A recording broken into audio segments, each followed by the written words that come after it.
Okay. Ooh, look at that high forehead. Ooh wee. All right. Get off to the side here. If I get off to the side, then what happens when Facebook converts to whatever portrait, converts my landscapes to portrait for, like, I don't know, TikTok or whoever they're doing it for reels. Reels are only supposed to be 60 seconds anyway, less than 60 seconds. I don't do nothing less than 60 seconds. So what I'm doing is I'm looking out of my observation window, and I'm seeing this lady in hot pink hot pants, jogging shorts, jogging down the bicycle trail. Then a little bit later, I see another guy jogging on the bicycle trail, and some little girl on a scooter trying to figure out how to pass the joggers without running them over. Somebody should explain that to her. She needs a little horn, a little bell. Even that doesn't help sometimes, because the joggers put in the iPods and music, or their phone connector thingy, and they don't know. Those joggers don't know what's behind them. I mean, it could be a bear. It could be well, not a bear here. Oh, there goes a bicyclist, the first bicyclist of the day that I've seen. He's on a manual bicycle. In this heat, I don't know how people don't get heat stroke out here. Maybe if I scooch back a little bit, it wouldn't be so bad. All right. So I was just thinking, what should I do with this Sunday morning? It's 10 o'clock in the morning. Those are the first joggers and bikers that I've seen so far. So they're getting a late start. They should have started about 2 hours ago when it was cooler. And still, pardon me, still, I just took some fish oil capsules so that I could get my EPA and DH whatever. There's another this bicyclist has a helmet on. Well, good for you. I didn't want to be the only one wearing a helmet out there. It's about time some of you guys put on a helmet. Anyway, so ramble, scramble, jumble my speaking points. I don't have speaking points. I don't have a script. I just turn the thing on, and just then after I turn the camera on and it's rolling, that's when I decide what I'm going to talk about. Completely bass-ackwards. Completely wrong. You'll never be anybody on the tubes if you do it that way. And that's why I get 10 to 20 views per video that I spent 3 or 4 hours editing. It's not worth 20 views. But it's a hobby.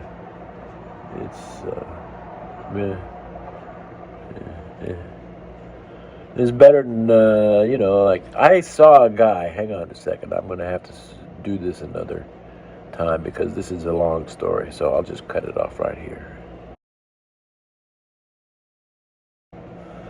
Friday, I was at the overly broke down VA medical center and going to an ENT appointment.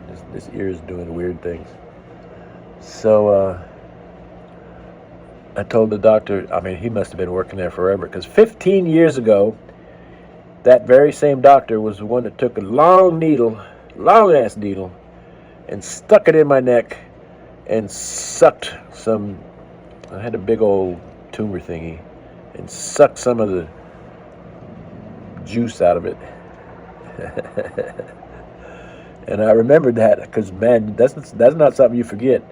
And I walked into his office and I said, you're the one that hit my vagus nerve. And he didn't know what the hell I was talking about. And I said, yeah, you stuck a big needle in my neck and sucking something out, and somehow you touched on the nerve that connected to the vagus nerve, and I will never ever forget that. The shot of pain that shot from my neck all the way down to my butt. Man, it's like some kind of a directional electric shock. Went straight down. So anyway, and I also told him that I don't know how it came up. Old men just yakety yak. I told him I remembered my first doctor, Dr. Gould. I remember what he looks like because he looked like Khrushchev. And then I said something that I don't think this VA doctor believed. I said, I was 2 years old, and he was doing a house call, and I remember his doctor's bag, and I remember him looking like Khrushchev. That was Grand Junction, Colorado. And I do remember that man. I do remember when doctors made house calls. And another reason I remember that doctor is because he kept having my parents put me in oxygen tents at the hospital. He kept having my parents haul me over to the hospital and stick me under those oxygen tents, which scared the crap out of me, being confined inside a hospital bed that was covered over with an oxygen tent. That was horrifying. Apparently whatever was causing me to be oxygen tented stopped. I blame being delivered C-section. I didn't get all the immunity things from my mother, like if I'd have been a regular vaginal delivery. I was a C-section. They had to cut my ass out. So, and that's another 3 minutes that I'm burned up. So that's that. Oh, no, it isn't that. Okay. So after I left, I went out to the hallway, and I saw this old guy from the Home for Wayward Veterans. And it was terrible. He was being wheelchaired out by a home health care, obviously not a VA employee, because she was better dressed. She was wheeling him out of his appointment, and he was looking like 105 years old. And I couldn't remember. I mean, he was a very vital person when I knew him 12 years ago, 13 years ago, at the Home for Wayward Veterans. Rootin' tootin', scootin' shootin' Navy vet. And now I'm seeing him as a drooling old man, and it was kind of sad. But I started up a conversation with him. It was obviously he didn't recognize me from Adam, and but I talked about the Home for Wayward Veterans, and after he graduated from that place, he moved out they put him in a place on Line Avenue that was cheap rent, and I'd visited him there a couple of times, and they offered him, they gave him a bunch of furniture. Now he's in some kind of a home somewhere with institutional. I mean, I asked him, how old are you? He said 82. And that is scary, that he could go from rootin' tootin' scootin' to a drooling old man that fast. We had a 30, well, it was mostly me talking, of course, just like I am, and cracking jokes and talking and telling him how good it was to see him, and trying to lift his spirit, because I could tell he was not happy being wheeled around, drooling down his chin. Not happy at all in a wheelchair. Had to call the facility wherever he's warehoused in. Had to call them. He was finished with his appointment. They had to come pick him up. They had to get the driver to put down his sandwich wherever he was in Freeport to come get him. And he was telling them he's going to be at the Circle. That's where he'd be, because he didn't want to have the assistant living nurse push him out into the outside of the circle place where most veterans waited because it was so damn hot, you know. So that was interesting, seeing that guy. He didn't remember Howard, you know, Howard, the also the Home for Wayward Veteran that lives not too far from me. That has his own cat farm. He's got 19 cats living in his apartment with him. I told him all about that, and he seemed confused. So I'm way over time now. Sorry, gotta quit. Okay, I'm going to tell the screamer story that I just rode up to the on the bike trail, rode up to the soccer fields up there by the dog park and boat launch, and on my way there, I stopped to tell the screamer story because as I came out with my bicycle to in my driveway to start my ride, this guy screamed bloody murder like remember Dan, I think it was Dan Quayle that was at a political rally, and he was excited and he was just screaming, "Yeah, we gotta go all the way, yeah, yeah." Well, okay, so there's a backstory here. This guy